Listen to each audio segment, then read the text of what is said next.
So my name's Catherine. I work for Woodland Trust as a land and water specialist. So I started at ERT in November last year, and then about 3 weeks after that we had Storm Desmond in Cumbria, and since then it's all been a bit manic. And the real change that we've sort of noticed within ERT is a real focus on the authorities on flooding, which is inevitable, but there's a sort of surge in interest in natural flood management, and there's a bit of a risk of biodiversity and amenity and all the other multiple benefits that we care about somewhat being sidelined. So that's sort of the context of my talk.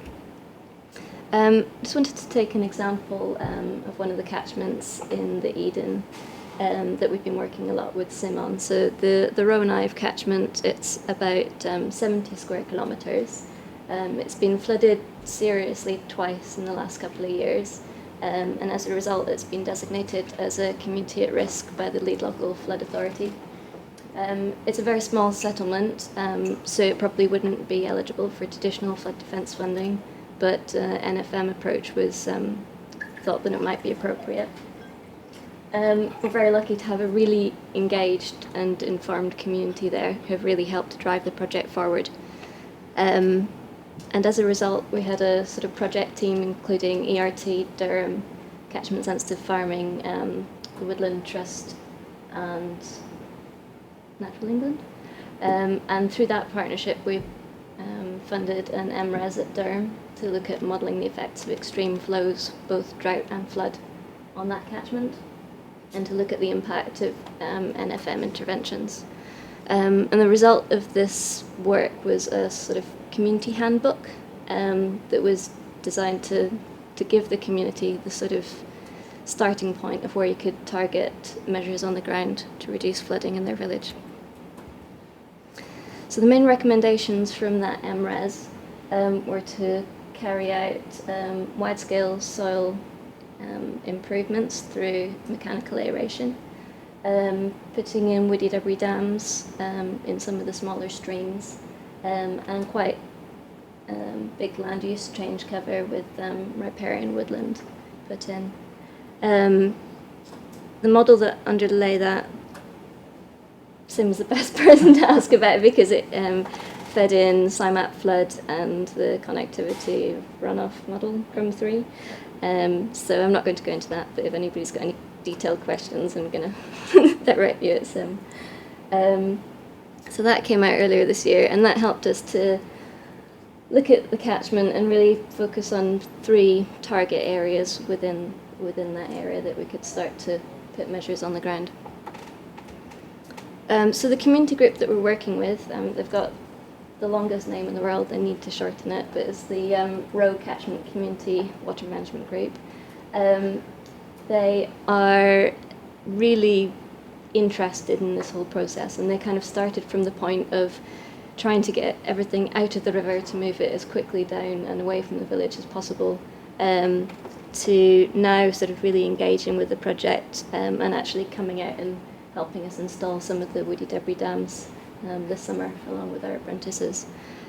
And the fact that they've been involved with sort of the whole MSc process, and they've understood mostly the model and where it's come from and the outputs, they've really got behind it, and they've kind of been instrumental in introducing us to landowners within the catchment.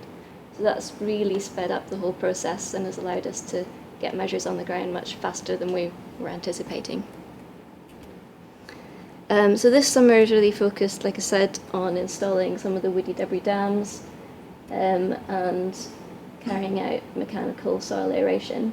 But we've still got a really long way to go. So to just give you an idea of context, we've installed about 40 leaky dams this summer, but the modelling that Sim's student carried out suggested we'd need around 400 to get just a 2% reduction in peak flow downstream. So we've got a long way to go. In addition, the soil aeration, the solid blue is the areas that we've done over the last year, and the hatched blue is the areas that we've still got to go. So a long way to go, but we've started the process.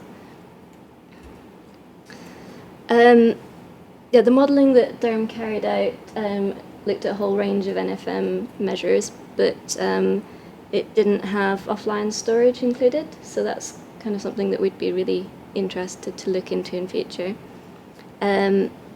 So what we've done is to just run regular SCIMAP for the whole catchment to look at soil erosion, and then to overlay that with the EA surface water flooding map. And that's just helped us to look at where there are areas that overlap and that might be appropriate to go out and have a more detailed look at with a site walkover, and to see if it might be an area that could be modified or enhanced to provide additional offline storage during flood events.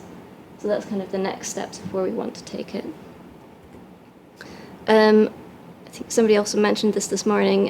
One of the other ways that we use SCIMAP is to just target where we wouldn't ideally have particular crops, high-risk erosion crops such as maize and potatoes.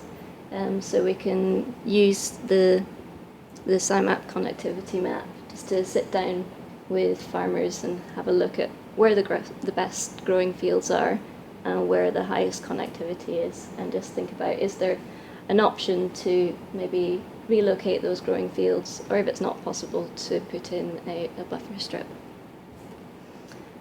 And finally, just a couple of thoughts about SCIMAP from our perspective at ERT. So Michelle mentioned that one of the first people who dealt with SCIMAP was Lucy Butler at ERT. But unfortunately, neither Lucy or the other person who knew how to use SCIMAP was there when I arrived. So I had no idea. And so the biggest part was just trying to get my head around it, and went off on a few tangents with the handbook, and then found the videos, which were incredibly helpful. But yeah, I don't think we have a crib sheet of how to use it, or if we have, it's been lost long ago. So yeah, it was incredibly simple to use once we'd figured it out, but I did have to write myself like a long instruction manual of how not to get lost. And also, because there's nobody else within the organisation at Eden Rivers Trust who uses it, I don't know if I'm using it correctly. So it'd be really good just to see the other presentations from today and to get feedback on that, because yeah, I'd like to know that I'm using it correctly. And that's it. So thank you very much.